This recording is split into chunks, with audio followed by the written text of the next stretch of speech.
What's up, Trash Talkers? Here at Veteran Trash Talk, we actually vet our sponsors. We don't just take their money and run like a Butterbar Lieutenant lost on a land nav course. Are you finally ready to plant your flag and claim your territory? Maybe it's time to use that VA loan to buy a home. Or hell, maybe you're looking to refinance and put some extra cash in your pocket for more questionable life decisions. Either way, the Veterans Mortgage Source, powered by Canopy Mortgage, has your six. Look, buying a home or refinancing can feel like getting overrun on a bad op. Chaotic, confusing, and full of obstacles that make no damn sense. That's where Corey and his team come in. They're like the QRF of home loans, ready to pull you out of the chaos and guide you to the best program for you. And trust me, they'll answer all your questions. Yeah, even the dumb ones. Whether you're a salty vet or fresh out of barracks still trying to figure out where your TA-50 went. Great service, solid rates, and a team that actually understands the military life. That's why all of us here at Veteran Trash Talk trust them to do right by every veteran in their family. Ready to lock it in? Give Corey a call or shoot him a text at 808-699-7874. That's 808-699-7874. Don't wait. Unless you like overpaying and getting treated like an FNG. The Veterans Mortgage Source is powered by Canopy Mortgage, LLC. All loans are subject to credit and property approval.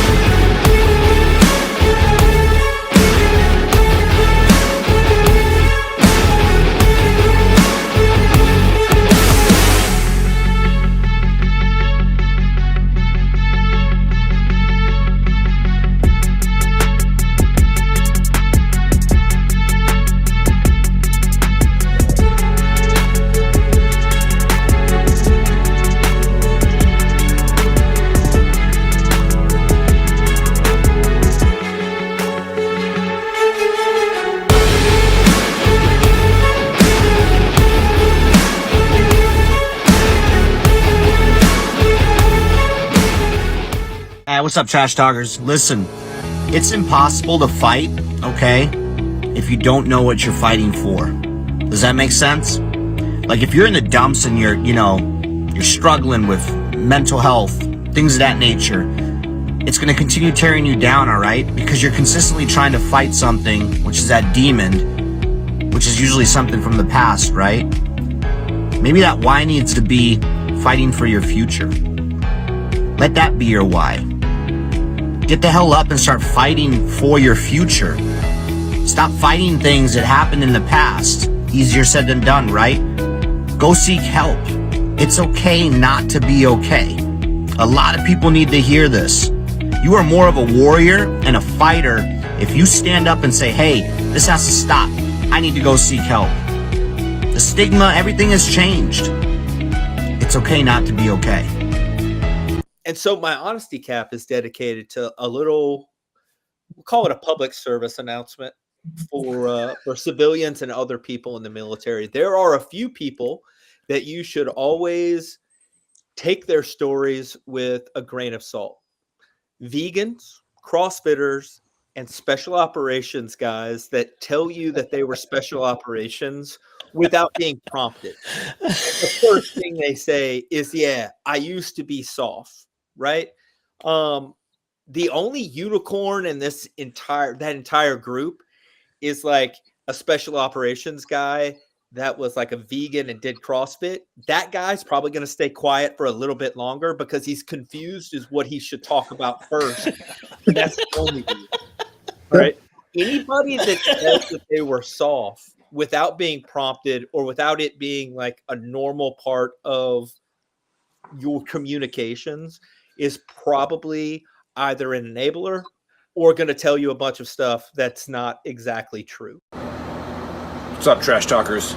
Hitting you up this morning with a special promo on how to dress when you are doing PT in civilians, but you want everybody to know you're an Army. This comes from the Buddy Beckwith fashion design of how to work out. So first, you can notice the RI panties. Not Ranger panties, but Ranger Instructor panties. The green socks, the knee brace for the old guys. Don't forget the M frames. Now the shirt, don't wear the Trash Talk shirt while you're running. This is just for the promo. You want to put on like an 80-second shirt or like your favorite airborne shirt so everybody knows that you're a veteran. That's the most important thing. And you start with this stretch. Buddy Beckwith taught me this one.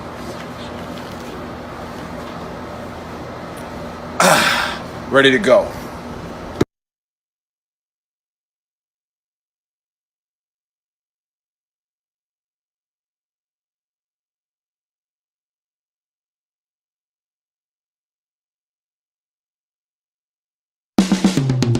This is the Veteran Trash Talk Hour, hosted by Nick, Dave, and Buddy. Real warriors making fun of other real warriors. Try to not get triggered.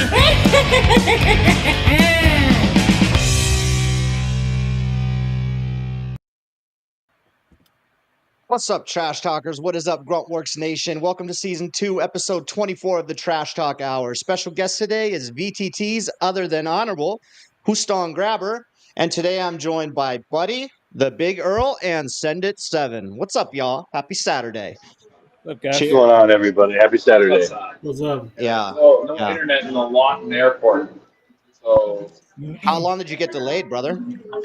not too delayed, but there's no internet at Lawton Airport. It's Oh, damn. Nick's audio is great. Buffalo Wild Wings it is. So Buffalo Wild Wings it is. Yeah. Hey, before we kickstart the show, shout out to Chris, our audio guy. Obviously, his dad took a turn for the worse. It's not doing too hot with cancer. So, fuck cancer. Chris, we're thinking about you, man. Our thoughts and prayers go out to you. And, we'll get through this, brother. We'll get through this. I didn't want to be sad. Yeah. No. So, how's everybody doing? Good. Great. We're out here in Fort Sill, not Fort Bliss. I don't know why the camera keeps doing it. It's driving me nuts. All right, we're out here in Fort Sill, and we Veteran Trash Talk and Grounds was able to purchase a plaque for the Buffalo Soldiers, and that's why they came out here, fly back, commemorating all that stuff. So Yeah, Nick's audio is trash. Audio is, yeah. Yeah. So if you'd like me to translate, they VTT and Gruntworks got to purchase a plaque for the Buffalo Soldiers, and that's what they're out there doing, is placing the plaque. It was on VTT official. You can go check it out, but that's what you're buying. The T-shirts helps provide. Yes, sir. So go buy more shirts at Shorts, at you buy shorts too, if you want. shop.veterantrashtalk.com. I'm wearing an awesome one. Thongs. I arrived violently. Send It 7's wearing that one too, so you can support more causes like this. Yep. Cool love basic it, love it. airborne wings, just in case you Yes, arrive sir. violently. Sexy. Yes, I sir. can't wear those because I only have air assault wings. Ooh, So, we should make an air assault one. yeah. So you're a screaming eagle. Damn. That's what they call them, right? But they still call themselves airborne. Yeah. We don't You guys have hear to they're coming out with a master combat badge? I Oh, saw yeah. that. I saw that. You have to have the EIB and the CIB. So Yeah. I guess it's gonna end the dispute between What's which better? one is better. Well, Yeah. it won't end the dispute. They'll just be the reigning champion, and then the two below it will argue back and forth. I've always said Yeah. that they should combine the two. Like, why not? Right? Because like EIB was. I mean, I was honored when I got my EIB. I was lucky enough to get it as an E4, and then obviously I got my CIB. But like, you can't compare the two because they're both for different occasions, right? But Yeah. combining the two to be able to, and then you weren't able to wear both of them, which was dumb. Like Right. Yeah. combining Now the they're two, I think it's a good combining- idea. I wonder how it's gonna look though. Well, how do you think it's gonna look? They said they were going to make it gold. Oh, Really? That's Are you That's serious? I'm 100%. They're going to make like the part that's silver is going to be Uh-huh. gold for the combat one, and with a blue rifle and whatever. Hmm. But it'll be gold instead of silver. So damn. Interesting. That might look I all only ever right. got the CIB. I failed out of EIB immediately. Yeah. EIB was pretty hard. A lot of I'm not gonna badge lie. protectors with I EIB. failed A lot of my badge first time, protectors. I failed out of EIB horribly. It was like walking back, and that's when we had Sergeant Major Thorpe in the 82nd, and he looked at me and was like, "What's wrong with you, Airborne?" And I was like, "I failed out, Sergeant Major." And he was like, "Well, you get him next year. Go ahead on. I give two Yeah. fat babies and a rolling donut." And I was like, "I don't know what that means, but gibberish. I'm gonna go. Thanks." Yeah. They Yeah, should have I just was- gave me like an extra sheet and I let me go back in. I like failed the first three fucking events or the first three tests right off the bat. Should have Which just sucked. said I was warming up. That's how I Yeah, was, the, dude. first one was a badge protector thing. It was like the 240, and I put like the gas regulator next to the wrong spot they wanted it all like fuck. I like took it apart. It was just like I put the gas regulator in the wrong spot. And the guy was like, "You're a no go," and I was like, "Oh fuck!" So then I did again, passed. Then I went to the fucking the like land nav map reading thing, and I was an RTO, so I think the PL's fucking inconsistency or incompetency like kind of rubbed off me, and I for whatever reason wrote not across and above. You know, I wrote it down backwards, and I was like, they were like, "No go," and I was like, "Shit." And retest, I was fine. And then I don't remember what the third one was, but I was blade running at that point and fucking just failed. Yeah, I was blade running the first. I was blade running the first day. I survived my first attempt at EIB, pretty much to a T. I was also like a brand new private, and like went down there, and I was just like, I don't even know what this is, but all right, like let's try. And it went miserably bad. Like it was bad. Like, mine was Claymore. I think I lost the pin in the sand. Oh shit! So I'm like digging through trying to find. And then the other one was Pro Mask. It got stuck on the bag. Like two simple, like kind of easy ones. Oh and yeah. Running. I was like, fuck, and I don't know what it was. Like 12, 13 seconds or 10 seconds. I forgot what 13, I think 13 or 16. Some weird. I'm just ass like number. pulling into the strap, and I'm all fucking nervous. And the fucking dude's like, "You better hurry the fuck up. You're gonna fucking fail." Like, God damn it. Yeah, I love how like the craziest shit can just happen, man. I remember doing the pre-tests or like the mock tests and shit, and I was like, I was breezing through all that. They're like, man, you're gonna fucking get this no problem. And the day of, like, shit fucking happens, and yeah. But I do love the fact that, like, especially like you brought up like the NBC thing, but like you put your gas mask on, and they're like, all right, you need to put tape on it, but make the tape like 3 feet long so you could just grab it, rip it open, and then you want to like put your mask in like this exact certain way. I was like, well, is that how I'm going to carry it in real life, or should maybe the standard be different if I have to like jerry rig all my stuff specifically for this test? Is that not like saying something to anybody that maybe this is stupid? No? Okay, I'll put tape on it. Cool. You just gave me the answers to the test, and I'm yeah.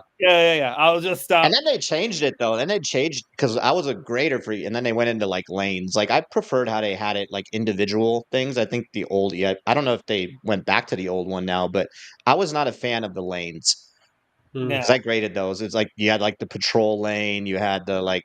It was just like all lanes with scenarios. I mean, it was a cool idea, but I liked the individual stations. I thought that was a lot better. It was like 40 individual tasks, or, you know, like the SAW, the 240 at the time, like all that stuff. So I don't know how they do it now, but yeah. We want it to be good more times. Combat related. Yeah. That's exactly what they were doing. It? Like, what the fuck are you talking about? Yeah. Yeah. But anyway, all right. Well, let's kickstart this show. So it's a longer video. It's almost 4.5 minutes, I think. But have you guys heard of the Lizard Man of South Carolina in 1988? No. Well, guess what? You're about to hear about it. Oh, great. I was sheriff during the time the Lizard Man made his appearance in Lee County, and it was during the year of 1988. I took this thing very serious because we turned our backs on it. Oh, it wasn't nothing to it. Say it attacked somebody's children, or even the adults. Not only would I have to leave the county, I would have had to leave the state. His description said it was about 7 foot tall with red glowing eyes and very fast, and it appeared to have 3 long fingers on each hand. Thought it could have been a bear or something that he saw. We don't know what it is. But he saw something because nobody could have been frightened like he was. My tires was bust on the flat. So I got out and changed about 2 a.m. that night. After I was finished changing, I was putting flat in the jack in the trunk. And I looked back, I saw red eyes. Big red eye thing running toward me. So I jumped in the driver's side, and when I was shutting the door, he grabbed the door. So I jerked the door and shut it and pulled off. And I looked in the mirror, I saw a big image in a loud crash on top of the car. I scratched my head. I said, I can't believe this, what I'm hearing. I said, okay, draw it. He drew it. Immediately he drew it. At that time, when this first broke, it went all over the world in 3 days' time. And I got calls from all over the world. One of the things that the media has done, they would take it from Chris Davis, and that was all. But this thing, at least 12 people saw it. The morning that I saw what I saw, I was loading the plane right over here, like I always do, and taxied out on the runway here. Started my takeoff roll. And there's a point down here that if you're not off the ground, you better throttle back and stop. After that point, you better hope you fly. That's about where I was at the day that this, whatever it was, crossed the runway in front of me. He turned his head and looked at the plane. He looked at it and turned right back and the thing had a kind of a lope in its walk. And like I said, much taller than you. I would guess 8.5, 9 feet tall. Well, I had was going to fence up this part of the swamp to put goats and hogs in. The men, we had quit at lunchtime. Down by myself, I looked around in the swamp. Something was peeping out behind about a 30 to 36-inch tree. Just a head part was sticking out. And I looked at it and it looked at me. I never saw anything like that before in my life. His eyes was red, had a head shaped almost like a human head. But I get up every morning, I open the door and I look out, see where all my kitties are. Open the door and I went, what?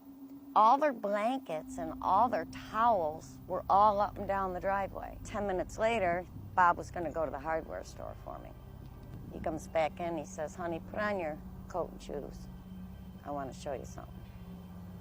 So he comes out and the car. And I mean, we're just like, oh my God, what could have done this? There were pieces, they're sitting over there, some of them that were just like ripped off the car and bent and thrown on the ground. Something definitely big and bad did that to our car, to bend that metal. And I can't see a coyote or a dog doing anything like that. I think if it was a bear, there would have been more damage to the front of the hood. So the sheriff come out and he looked at the car and everything, and then later on, Bob took the car up there and they took blood samples from the car. But to this day, you don't see any cats over on that patio. There's about 7 missing, 6 or 7 missing since that night. The legend of the Lizard Man is Lee County. We just need to embrace it. Every town should have an icon, and we just happen to be fortunate enough that it happens to be a Lizard Man, that he chose us as opposed to us having to go out and find an icon for Lee County. I think he likes us, maybe he doesn't. He doesn't like cars, obviously, but we'll take him for what he's worth. The economic impact so far has been, in the last 20 years, it's been a positive thing for us here in Bishopville and in Lee County. A lot of people think this is a Bigfoot, and it has all appearances to be a Bigfoot if you want to believe in that. And anything that we had reports of a run inside of a car doing 40 miles an hour, we could find him. Carolina Clemson could certainly use him.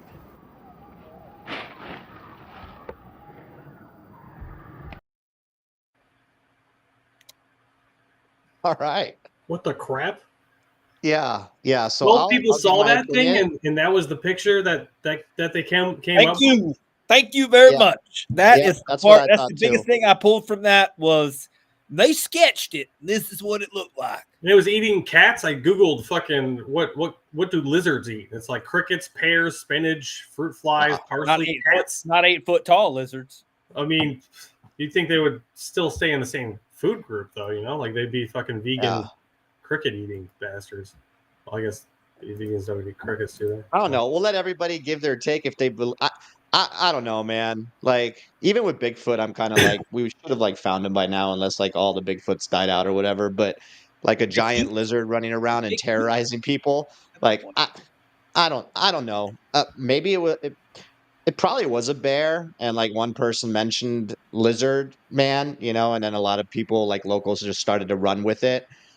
Like possibly, like I don't know. I just don't buy it. I'm like 30% lizard man for sure, and then like 70% it was just a bear, and the eyewitnesses were just kind of like trying to roll with it. Maybe they're like drunk or something. This is out in the sticks in South Carolina, Yeah. and they just fucking roll with the situation. So I'm going 30% lizard man, and then 70% it was like another wild animal because that car was fucked up.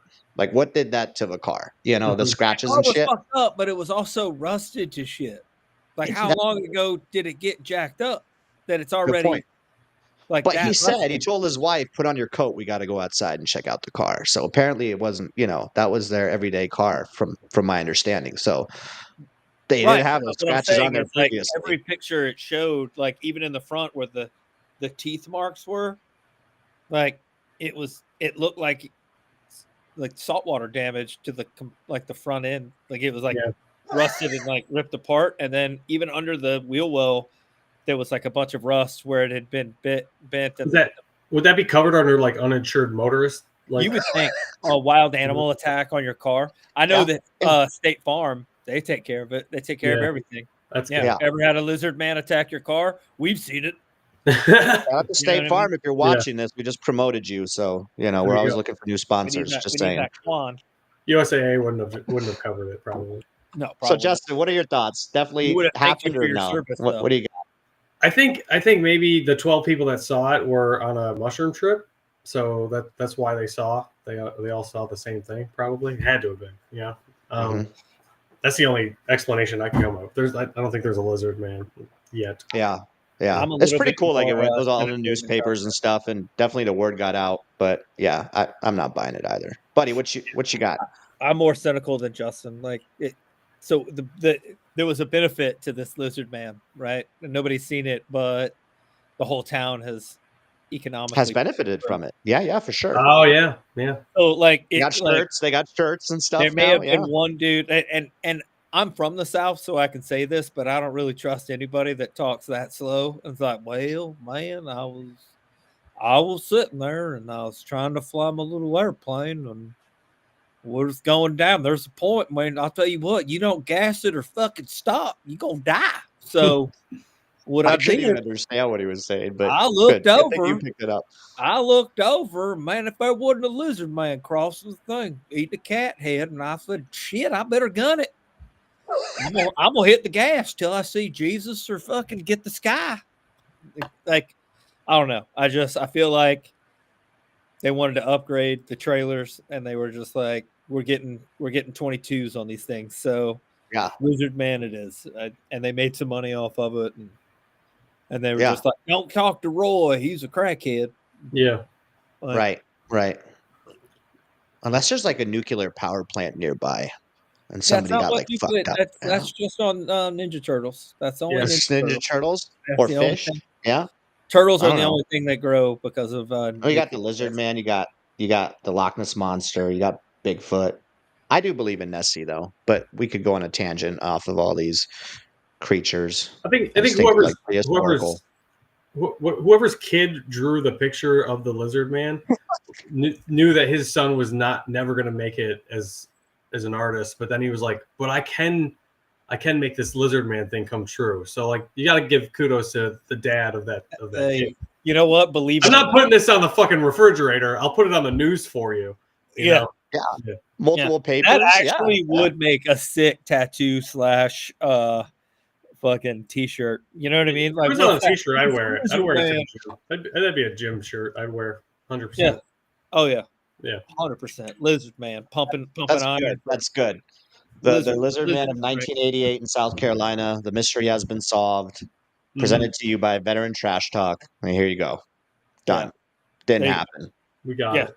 Yeah. Didn't Sorry, happen. guys. You're not going to sell any more shirts of Lizard Man. So it's a done deal. Yeah. All right. Well, that's good. That's good, buddy. What you got? You got a honesty cap for us today? All right, I got to tell you, I'm glad that the crew that's on here is on here, because I feel like we're in the nest, a little safe place. And what I'm gonna say is kind of like it's a little bit like a grenade. All right, I'm gonna pull the pin. Everybody's gonna get a little crazy. It'll go off in a minute. Everything will be all right. But the first part of this honesty cap is gonna sound a little triggering to some people. Here go our YouTube views. We might get banned, but just stay with me until the end. Okay. All right. As a heterosexual white male, there are a few things that can happen to you that build up your ego unexpectedly. One of those happened to me recently, and I didn't realize how much you could get drawn in and feel good about yourself. So here we go. One of those ways is like if you go to the club as a white dude, like, and you're dancing, and like a black guy comes up to you and it's like, damn, you got those moves. You know what I mean? Like you can dance. You feel like you're the shit. Like you just, because a subject matter expert is telling you that you're awesome. The other way, and it's a little bit awkward, but it also pumps you up to a point that it's almost uncomfortable. Like I was on a flight recently, and the steward, who was clearly not straight, was like flirting with me and like hitting on me a little bit. And I'm gonna tell you, it makes you feel better than any woman that has ever hit on you. You're just like, what are you like me? Like I don't even know. Like me? Okay, all right. Like, nah, it's not happening. But then like other people are like, dude, why is he hitting on you so much? And you're like, you think so? But it will make you at some point be like, well, this guy knows what a good looking dude looks like. If he's hitting on me, I must be I can believe it. He doesn't want anything else. It's just that, all right. And you feel, and you can like at one point, like the guy like kept talking to me, and I was just like, seriously? Yeah, like for real. Yeah, it happens. And it did happen. Just saying, it may be a little awkward, but it definitely gives you a better outlook on like your like on yourself. Gives you a little ego boost. Yeah. You know? Yeah. No, I agree with that. It happens to me all the time because I live right near West Hollywood. Sometimes yeah, see, it doesn't happen to me ever. Oh, but like, yeah. But like when it did happen, like at first it was kind of like, what are you doing? And then I was like, all right. Yeah. And honestly, because I live so close to West Hollywood, like I'm starting to consider going out to get free drinks at this point. I mean, I'm not even gonna lie. I may have sashayed a little bit when I walked off the plane, just to like I'm gonna play a little hard to get. You ain't getting this, but boom, boom, boom. Yeah. That's what you're missing. Yeah. Yeah. Nice. Just saying, it's a real thing. Is it? Okay. Yeah. Come on, Dave. You get hit on all the time. You got to get hit on by dudes all the time. I do. You're in. Yeah. Make you feel good? Does it make you feel good? Of course. It's good. It's good to give compliments anyway. You know, Yeah, like you go out there's a every day. difference between a compliment and getting a compliment by somebody who's trying to hit that. You know what I mean? For sure. Yeah. Yeah. I guess I've never expanded my mind to think about it that way. I'm just like, cool. You know, thanks for the compliment. Didn't know you were trying to get making it weird. You're making it weird. Sorry, I'm not gay. Justin and I aren't making it weird. Really? Yeah. I feel bad for them. I'm like, I'm sorry because like you hit on me so well. Like, I'm sorry, I'm not into that. Right? If I was though, if I was, I'm gonna tell you, would have got it. You'd be top tier. I'd already given you my number. Yeah, we'd be doing whatever. But I pull my pants down right now, and you can go down. Yeah, exactly. Go. You know, let's go to the bathroom. You know what I mean? But, yeah, why not? But instead, I'm just like, thank you. I appreciate it. Like I said, and I felt I probably rode that high of feeling good about myself for about 24 hours before I was like, just happened to once. Yeah. I mean, I tried doing an OnlyFans thinking that all the gay guys would just hop on and start sending me money, but I found out the hard way. It's like a 9 to 5. You got to like market yourself and like trick people into finding your link, and that problem takes time. You can't just post videos of yourself masturbating and expect all the money to come in. It's a job. The problem with dudes on OnlyFans is that you can't I mean, there is a visual representation of when you're done. You know what I mean? You can't fake it. You know what I mean? Women can be like, "Oh yeah, I finished. That was so great." And I'm like ready to go again. Yeah. Yeah. We're like double barrel shotguns, maybe. You know what I mean? Mm-hmm. That's on a good day. That's a good point. Yeah. You only got 2 shots. We're finished. Two Wrapping and through. Two and That's two. a wrap. It's a wrap. Done deal. Yeah. If I had an OnlyFans, I would have to have I would have to do the work. You just edge. You just have to edge yourself all day. I'd have to get to the point like a bunch of times, and then I'd have to splice in a finishing video all those times. So it'd be the same like right, like at the different situations. Same. Wow, this show has gone off the rails a little bit. I was literally getting ready to say that. Sorry. This is probably my fault. My presence just brings no.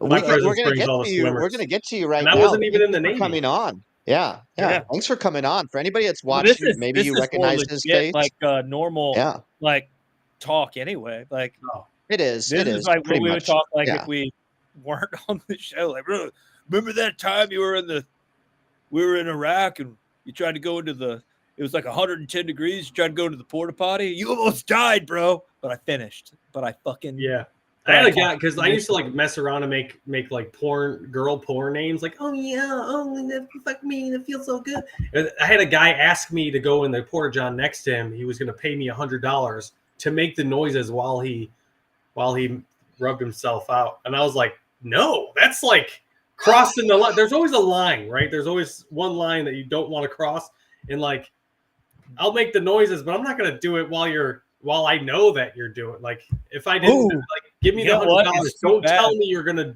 be in the next porta john. Yeah, you would have got what you needed. Maybe you can sell those noises on OnlyFans. Or you could have. I was gonna say If you you're could like if really good at it. technology had caught up. You could have recorded it on like an MP3, and then he could go just play it. Yeah, we did have the iPods back then. iPods back then. Yeah, iPods. Record a little message for him, you know. Yeah. Play it on a loop. Right.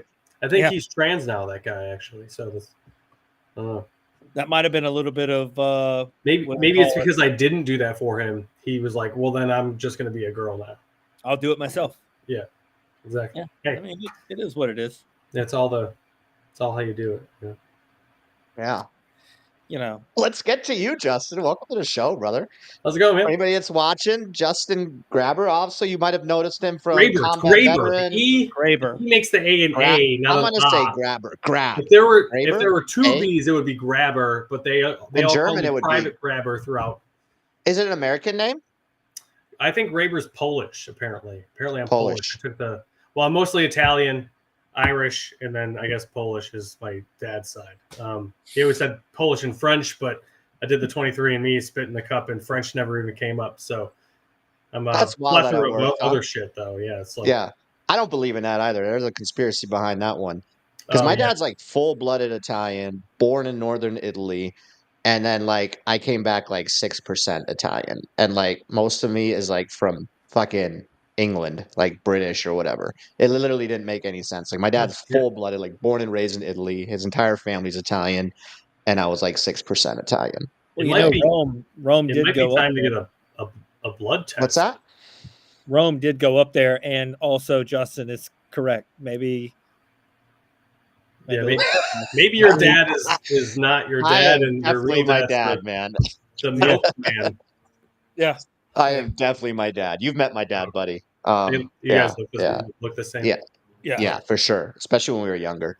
Then you don't need the blood anyway, test. let's get to you, brother. Let's get to you. For anybody that's watching, you might recognize him from Combat Veteran and all the other amazing things he's done in the past. I mean, I used to watch it on YouTube all the time. You're living out in California, and now you've joined our team a little bit, and you've done some pretty cool videos, so I can play that whenever you want me to. Sure, now known as VT's Other Than Honorable. And welcome to the show, brother. Sweet, thanks. Yeah, I was bartending at the American Legion Post 43. I used to bartend there. I quit because the people that took over don't know how to run it, and they're like, "Oh, we're going to pay you $25 an hour to make up for people not coming in to tip you." And I'm like, "I'm still here, and there's nobody coming in. Like this is ridiculous. Why don't you guys spend that $5 extra on marketing and get people, or just start treating people right, and then they'll come in and want to be around." And they're like, "Well, why don't you post something?" And I'm like, "That's separate. That's a marketing job. If you want me to do that, pay me that's a whole different fee." I don't know. yeah, Nick comes in and he's like, "Oh shit, hey, what's going on with you and Drew?" And I was, at the time, like, really, yeah, Drew and I kind of parted ways. He's doing stand-up comedy. He's doing really well for himself. I've opened for him a few times or done a few shows with him, doing like a 10-minute set, 5-minute sets there. He's asked me to come out to Tampa May 4th to do a 7-minute set that I haven't squeezed the trigger on yet because money's tight and I'm paying double rent now. I guess it's regular rent, but I used to have a girlfriend / roommate. She was my girlfriend, but then we broke up and she left. So now I'm paying regular rent, which is like over $2,000, and it's terrible. But yeah, Nick was saying he wanted me to do some content for Veteran Trash Talk / Gruntworks because you guys had bought that channel. And I was like, I don't want to do fucking military content anymore, man. And then I was making all these excuses. I was like, you know what? I can't at this point. The laptop that I had at the time isn't up to par because you need like 32 gigs of RAM at this point to do stuff. And he was like, we'll send you a laptop. And I was like, okay, pal, sure thing. And then sure enough, you guys sent me a laptop and I was like, fuck, now I'm indebted to this shit. So let me fucking poke around and see what I want to do. I'm kind of done doing like the sketches that Drew and I used to do, only because it's just gets old. It's lost its luster. It was fun at one point, and then it became work at another point when we did the app together, and we we're trying to get that lifted off its feet. And unfortunately, looking in the hindsight, maybe we should have just like stuck it through for another year. But that second year we were doing the play as well. So I don't know. It's like life's a fucking life keeps beating me down. I don't know. And then I stumbled across this character animator, and I was like, animation might be fun. I haven't done animation yet, so I started like diving into learning how to use this program, and pretty much just doing voiceover work, and then doing the animation for it and editing that and releasing that once a week for the past 14 weeks, thinking that was going to lift off, and that still hasn't really brought in the numbers or any money either. So I don't know. There's. I see algos now. I think it's just a lot has changed. Algorithms changed. The amount of money that they used to pay out for Facebook and YouTube has totally changed. From when Drew and I were making videos, we were like raking a lot. But also that was during COVID and everyone was stuck at home, having nothing else to do but watch YouTube videos all day. So. Everybody in the military knew you guys. I mean, your videos back then, like you guys were just amongst. I used to watch them. You guys were around for a while. That shit was hilarious. And then you guys had one more guy on there. I forgot his name. But Peter Newoffer. Yeah, he's over in Germany right now. He's still active duty. He's like active reserve or active guard or something like that. I can't remember. But yeah, he was great too. And then like we'd bring in other people and do other sketches here and there. Neil Phelps, he's a buddy of mine out here as an actor, bartender. I use him in to do some of the voices on this thing. I use some of my other friends who I've made relationships with along the way. And just like writing about like, I don't know, they had a bunch of like pre-rendered puppets, and I found ones that were like customizable. I could pay an animator to make other ones, but like I came across these ones specifically that you'll see here in a second. And I was like, they look futuristic. They look cool. I could customize them, make different like faces on them and stuff like that. That's cool. And then I could put them in the Photoshop. And as I was looking through this, the idea sparked in my head to make Army 3000. So it takes place in the year 3000. And the first two characters that I wanted to work on was a non-binary first sergeant who doesn't get along with his non-binary captain for the company. But the reason why they don't get along is because the non-binary first sergeant is human. And if this takes place in the year 3000, then the non-binary captain can be an alien who's actually non-binary. So it's like he doesn't like the human that just can only identify as non-binary. I thought that was funny. So I like wrote a little bit about that. There's one episode about that. A bunch of different stuff that I've pulled from my own stand-up to make sketches. I pulled from just my own life, the breakup that I'm going through right now to put in there, because the things that make these sketches most relatable is like if people can relate to them. And if I'm going through a breakup, I'm sure 80 million other you people have gone through that and 100%.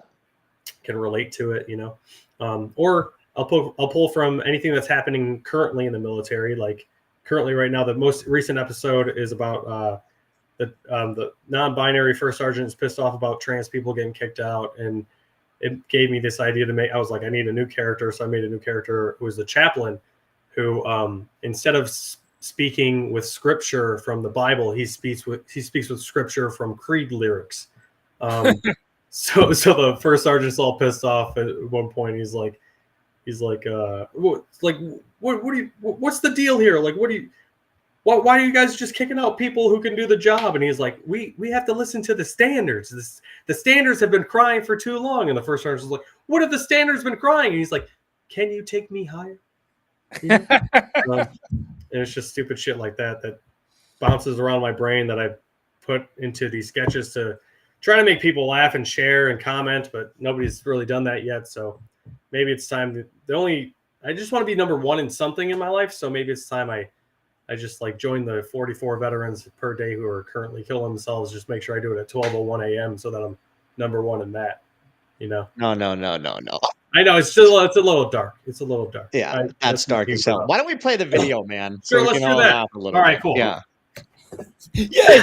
General Vance, ma'am, explain to me how we lost an entire drop team before they even landed. Colonel Graven, good to see you. It was an airborne operation. You know the success rate for those. Yeah. Let's pump the brakes here. Expected losses are 30%, not total annihilation. What happened? Initial reports indicate the auto chutes malfunctioned. The entire drop team pancaked. Ugh, Jesus. Whatever, this still doesn't add up. If the auto chutes failed, why didn't the troops manually activate? Apparently. They took my orders literally.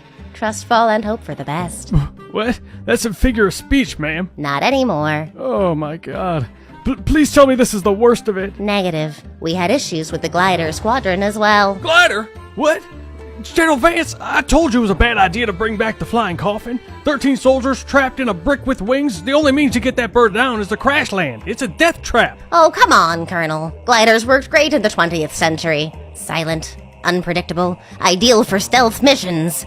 An old war doc sold me on the nostalgia and traditions. Oh yeah? Did it mention that every single landing was do or die? That means there's a 50% chance of death every time. Yeah, well, you live and you learn. Sometimes you gotta learn the hard way. Oh, wow. I think if you checked a history book, General, you'd learn that an engineless ship still makes noise when it crashes into a fuel depot. Meh. Could be worse. I mean, remember when a plane hit a UH-60 in the 21st century? You mean the one where the official report just read, oops? Exactly. Now we've topped it. The glider missed the DZ by 8 miles. Landed in an enemy parade. Oh, good lord. And instead of quietly sneaking away, one of our guys panicked and yelled, "Surprise attack!"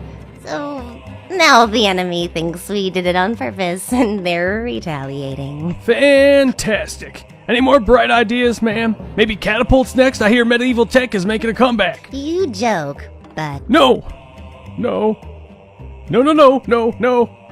Please don't go there. Catapults are cost-effective. Reusable ammo, no reliance on tech failures. Sometimes you can put cats in them. No, that doesn't seem smart. What about a gravitational coil launcher? Something akin to a railgun, but for launching troops at high speeds. You mean like a slingshot, ma'am? Why not? Yep, I'm in hell. Fine. No slingshot. We'll stick with what works. Thank you. It's my grand idea. I've thought of it now. We'll bring back horse-mounted cavalry. On Mars? Think about it. No engines to fail, built-in adaptability, and bonus, each one comes with a sword! Ma'am, first of all, this is the Army, not the Marine Corps. And second, it's a desert. There's no food, no water. Horses can't survive here. That's what they said about us. Nah. And now look how far we come. Okay, yeah, I gotta rethink my entire life choices. Don't worry, Colonel. I'll save you a white one. You can name it Artax. Stop talking!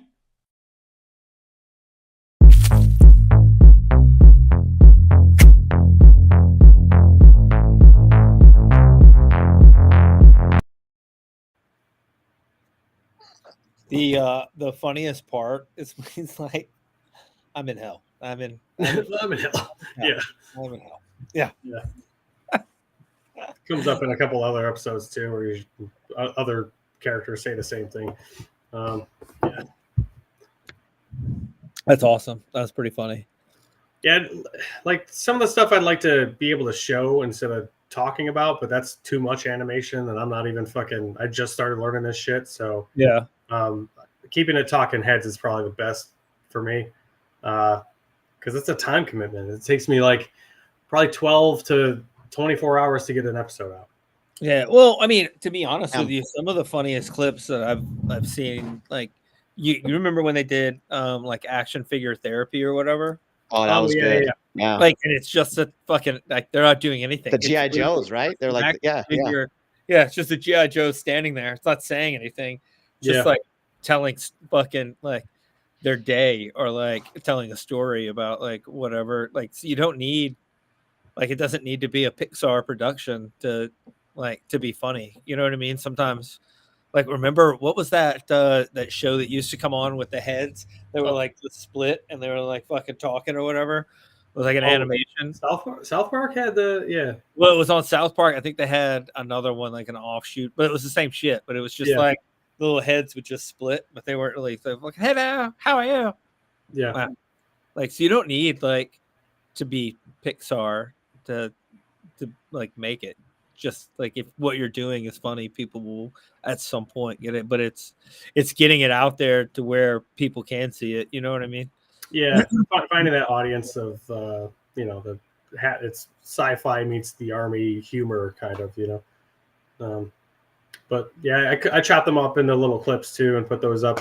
They've been releasing every day for the past 14 weeks, but it's just a slow going process, I guess. Yeah, exactly. Yeah, you got to keep at it. Yeah, that's kind of what we've done, just growing and stuff. I mean, you know how it is to grow. I mean, you guys had millions of. You were pretty high up there on YouTube when you guys were doing your stuff, and I'm sure that took some time too. Yeah, well, Drew actually he started it in 2015, but like it was like the first video that he posted went viral, and then from that like grew from there.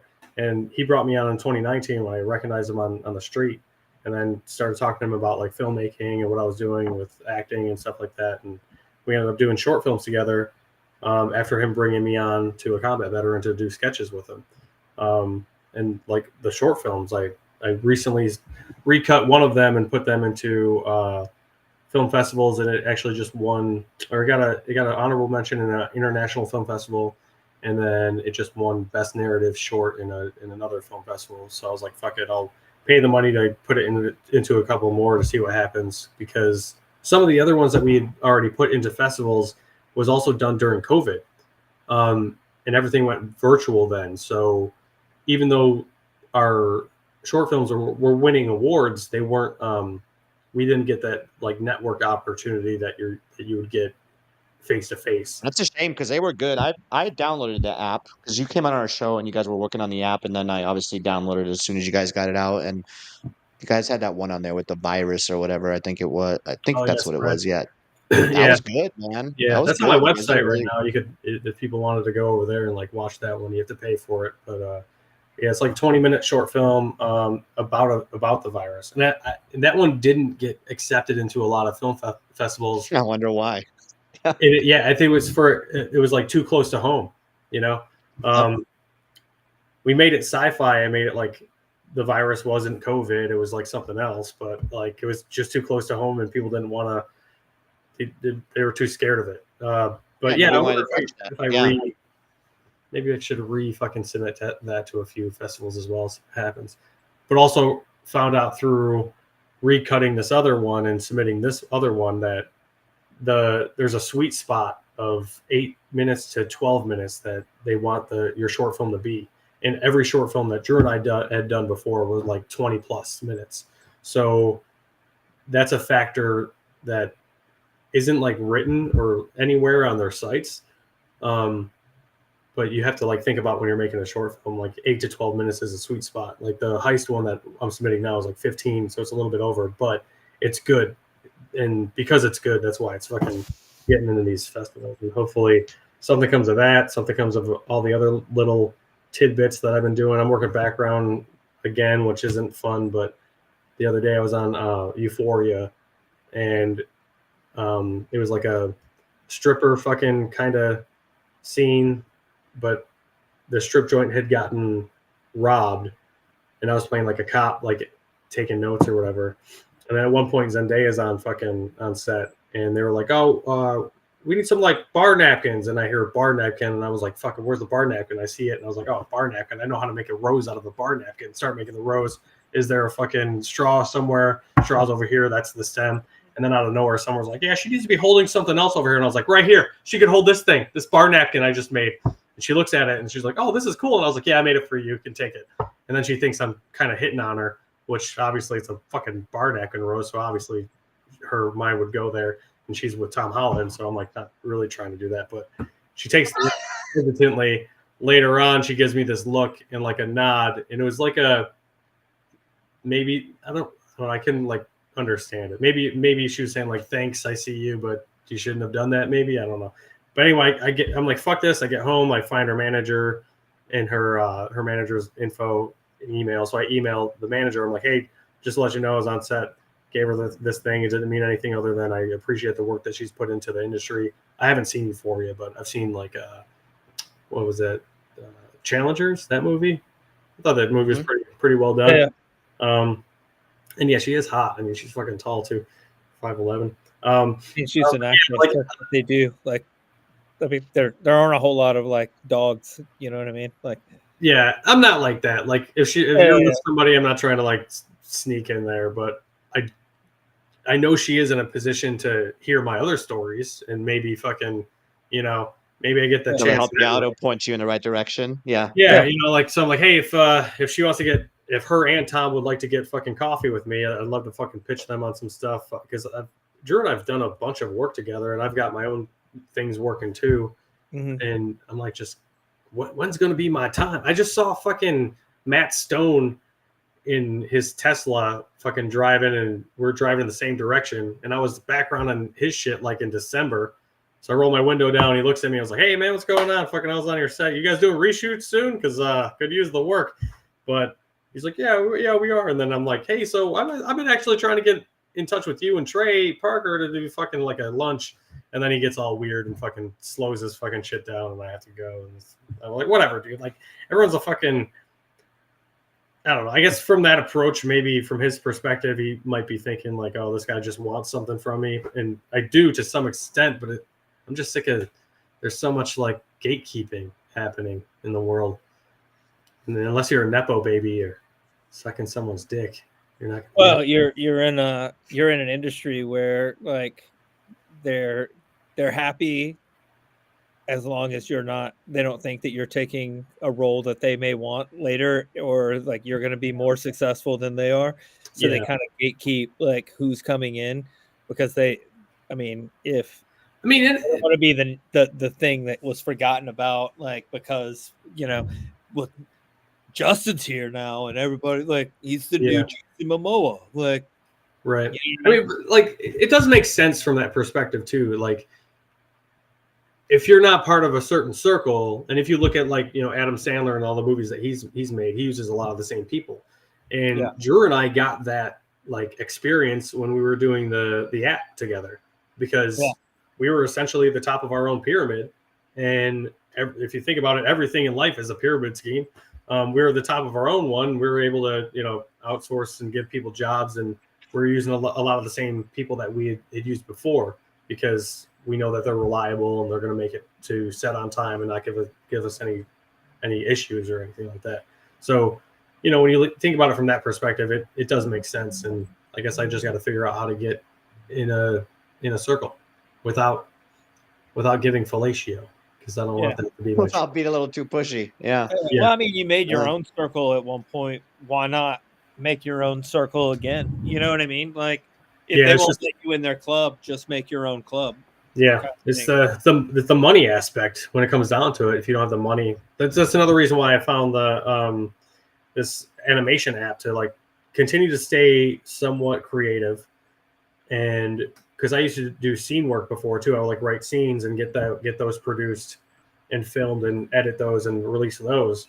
But that takes money because you have to pay like a director of photography, a director, the actors, or you don't really have to. You can pull favors, but I got sick of pulling favors. Even if I'm asking a friend to do something, I want to be able to pay that person, you know, because it is work, even despite it being art.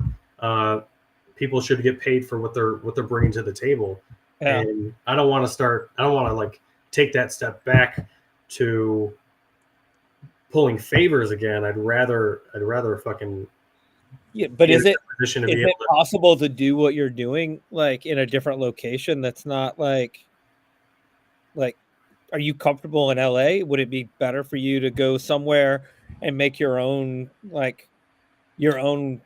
stuff somewhere else and just visit LA when you need to like pitch a project or do whatever and stay there for like a month and then go back to like, because I know like I've heard a lot of people are moving out of LA and trying to, just because it's, I mean, I've only been there a few times, but it seems like a toxic environment. Like, you know what I mean? And for people like us, definitely toxic, because the people aren't, at some point, like, we generally are pretty, I guess, down to earth and straightforward, like say what we think and think what like and think what we say.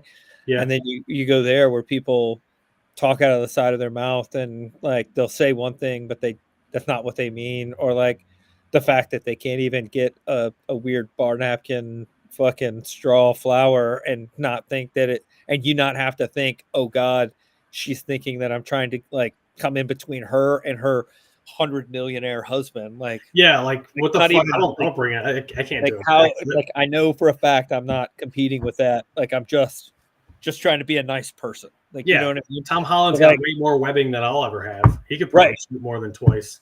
Yeah, exactly. But the fact is, like, but you have to think that way because you know that other people are thinking that way.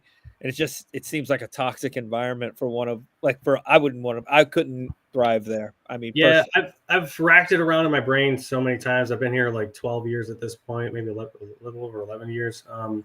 And like there's other markets that I could try, especially like when it comes to Atlanta. Atlanta's been a booming film industry for a while. They're building new studios in New Mexico, Arizona, Texas, obviously, New Jersey. Oh, but a lot of productions have moved overseas too. So it's like, I'm in this weird freaking, like, I don't know what to do. I don't know if I should move. I don't know if I should try to stay. I don't know what the right answer is. But it is also interesting because, like, I just went to DC, and the moment I get on the plane, I get a fucking audition. But I'm like, where's the audition when I was like sitting around twiddling my thumbs for the week trying to stay creative by making this animation show? You know, it's like, I mean, that's how it works sometimes. Right here. Like, you know what I mean? Sent me some photos. Yeah. Oh yeah. So my old company, First Sergeant, received the Distinguished Service Cross from the Secretary of Defense, Pete Hegseth. Both Pete Hegseth and the First Sergeant were in my same platoon, Charlie Company. Pete was the second platoon's platoon leader. I was third platoon, so I never really got to know Pete through that deployment. You don't really cross communicate with the other platoons too much. And yeah, so I went to go support my old First Sergeant, Eric Garrissey. Awesome fucking dude. Fucking well deserved. He received it for a lot of stuff that he was doing with his company after Charlie Company. He went right back to Iraq within a few months after this other deployment in 2005, 2006.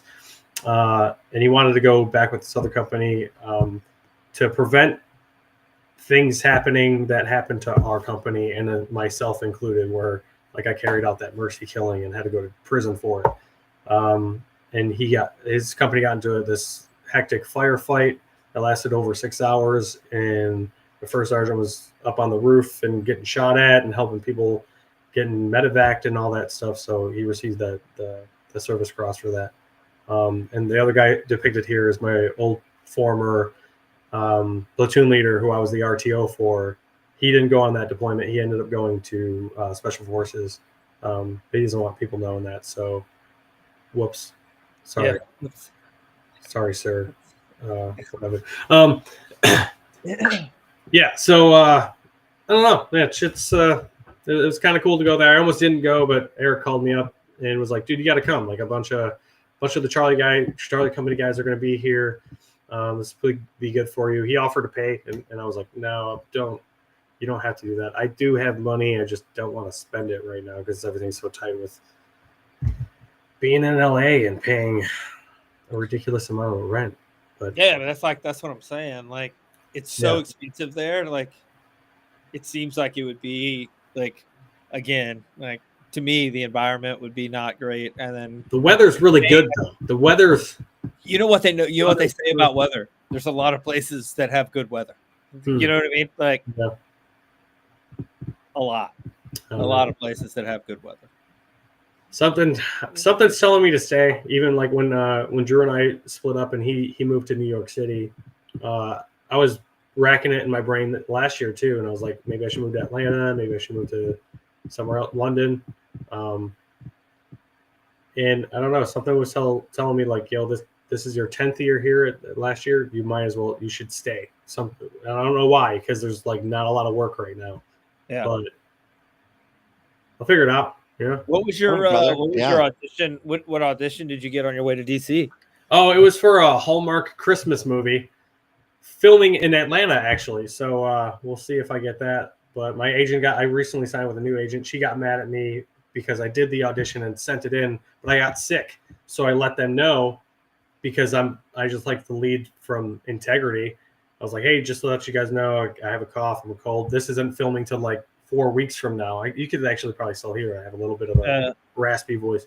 But she was like, you shouldn't have told them that. You don't give them any reason to say no, which like I understand where she's coming from. But at the same time, it's like, what if they cast me because my voice was raspy and they really loved it? And then I show up to set and I'm like, I can't emulate that even as a voice actor because it's such a specific thing to do. I don't know.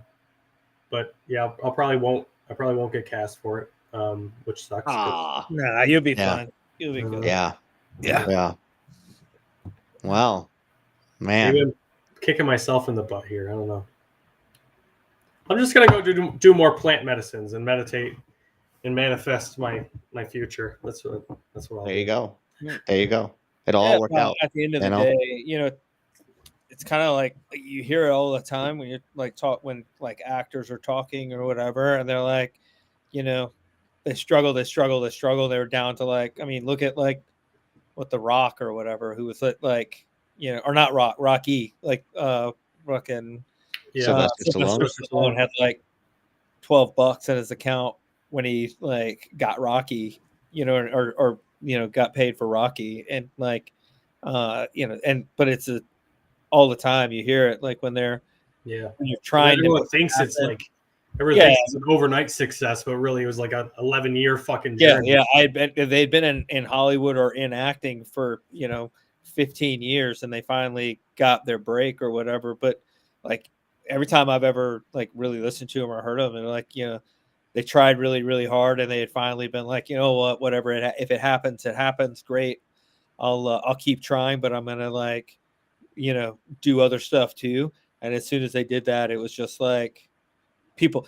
It's like you know what I mean. It's like trying to hit on a hot chick in when you were younger. You know what I mean. The more you like tried to like be great and like hit on her, she was like didn't want it. But as soon as you stop paying attention to them, they're like, wait a second, what? Yeah. You don't want my attention? Well, then I want to give you my attention, please. Yeah, please. And it's still like that today, which is fucking. It shouldn't be, because that's childish.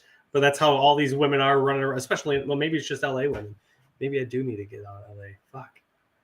Maybe. Or that could be like the next phase of your animations is fucking the transvestite first sergeant trying to hit on one of his privates, because that's what they do apparently. Yeah. Wait a second, you're a single specialist supply chick? Mm-hmm. What's up, girl? Turns out I need a lot of supplies. For the penis that I was born with, yes. Yeah. That's all weird. I think what they should do, I think what the army, the military should do is they should change the PT test for females only, obviously, because only females can do this. Every 9 months, a female has to take their new PT test and produce a baby. And then for all the trans men who are trying to be women, you failed the PT test. There's no baby here. You got to go. You gotta go, or you fail the PT test. Yeah. You know? I mean, you're not wrong. I mean, they could just, if they really wanted to fight sexual discrimination, they could just make the standard and it just be the male standard now, because that's the higher of the two standards, and be like, you either make it or you don't make it. Mm-hmm. No matter whether you're a girl or a boy or both, you either like, this is the standard. Yeah. That's it. Yeah. Let's not make it complicated. Yeah. I saw a thing the other day where like dudes were bitching about I guess some sergeant major had, like, I saw it on Army What the Fuck, but some sergeant major had told like this specialist that he couldn't go on a trip with the other parts of the unit to a school to like talk to him because he had a beard. Turns out what he said was, if they don't have a religious exemption or a shaving profile, then they're not going. Yeah. And like the platoon sergeant made the sergeant major out to be the bad guy, and all these people are commenting like, what a ass bag sergeant major. Like, the standard is no beard, dickhead. Like, you don't have a religious exemption or a shaving profile, you have to shave. That's the standard. Oh, like, yeah. Why is the sergeant major a bad guy for saying that you have to do what the regulation says that you have to do instead? But they're like, the platoon sergeant's a great. Like, he's not a great guy. He's a douchebag because he didn't say, "Hey, you don't have a profile or a religious exemption. Shave your fucking face." By the way, it's time for PT. I'm pretty sure that's like regulation anyway. Like, unless you're on leave, I think you're allowed to grow a beard. But if you're not on leave and you're going to like a school or whatever, like, because that's not considered leave. That's your place of work, right? That's regulation. You have to shave. Yeah, I'm pretty sure that unless that's changed. I've been out for 2 years now. But no, it hasn't changed. It's the same regulation. The difference is that middle management, like E6s through sergeant major, don't have the nuts to make on the spot corrections anymore, because there's the guards are fucking afraid of the inmates at this point. Like, oh no, what if they get mad and go do an EO complaint? Well, fucking complain. Or blast me all over social media. Blast me on social media. I also don't care. Like, it doesn't bother me. Mm-hmm. Like, idiots. Anyway, just follow the rules. Do your job. Yeah, that's all it is. Don't make up. Wait, can Jedis? Because I know you could put Jedi on. Oh yeah, you could start. Are they allowed to have beards? Yeah, I don't know if you can grow a beard as a Jedi. I think you have to be a pagan Jedi to grow a beard. Oh shit. Yeah, we had several kids in our platoon that had Jedi dog tags. Yeah, every 11 years, you also have to sacrifice like 11 goats, 11 warriors, 11 virgins. I don't think they take part in that part of the pagan ritual, though. Probably not. It's funny how you can like identify as like whatever religion so that you get the benefit, but you never identify with it so that you have to do the shitty It's thing. extreme. Yeah. Like, if you identified as a Sith, you would have to kill a bunch of little kids. Right. Exactly. Well, I just want the good parts of with it. a lightsaber. Don't even get me started on religion. Religion is fucking weird. But we have to wrap it up, guys. I'm a girl that identifies as a guy until you punch me in the face, and then I'm a girl again. That's weird. You didn't. Yeah. Well, you wanted all of it. You got all of it. Justin, where can people obviously they can check you out on other than Honorable on all of our platforms, but are there any other places they can like watch the movies or support you in any way, shape, or form? Yeah, you can go to justongraber.com and watch some of the scenes I put up there. And you could rent some of the movies that Drew and I have done together. Enlisted is not up there, unfortunately, which is the stage play that we did together. We were trying to still pitch that somewhere. We wanted to get that on its feet. But we did it in LA first, which was not smart, because everybody in LA thinks that, if you're in a uniform, you're automatically a hardcore Republican, which even if you are, it shouldn't matter because this thing was a comedy that had nothing to do with that. Yeah. Dude, what was the play about? It was it followed an army unit before, during, and after a combat deployment, and it followed like 7 total characters. Say again. Was it funny or serious? It was funny. It was all comedy, and it was like just it worked as a workplace comedy. We were trying to show civilians and army people, like a lot of army people that came to see it had their nostalgia fucking through the roof, and they were like, "This is fucking great." But we were trying to showcase to civilians that there's not that much difference between the workplace of the army versus where you work in your civilian life. All the same shit happens aside from the deployment act, but everything else is just like people fraternizing when they shouldn't be fraternizing and going through their shenanigans. Shit. Yeah. Our company first sergeant was a female going through IVF, intravenous fertilization, couldn't get pregnant, so she's like upset about that, especially when her new lieutenant comes in and my character knocks her up, and then my character and her are playing the it wasn't me Shaggy game the whole fucking yeah. The whole play. I wonder if that's something that like Steve Mann, because I mean he did that, but his play was much more on the serious side. But like at least he has the network to figure out how to get like playhouses and you know what I mean, and like venues and stuff like that, and a company to do it. Yeah, we did. We raised $60K in 6 weeks on GoFundMe, and then put it up in the North Hollywood theater, El Portal Theater in North Hollywood. And I ran the numbers. If we would have sold out, we would have doubled our money and been able to take it on tour. We would have been fucking fine because our next stop would have been Texas. But a majority of the actors were in LA, so it was cheaper to do it in LA first. But unfortunately, it didn't sell out. Yeah, we also wrong crowd, wrong demographic. There's not a whole lot of veterans. Yeah, we did have a lot of people come out, but we ended up giving tickets away just to fill the room and get those laughs on recorded as well. Did it get recorded? Yeah, we recorded it. Yeah.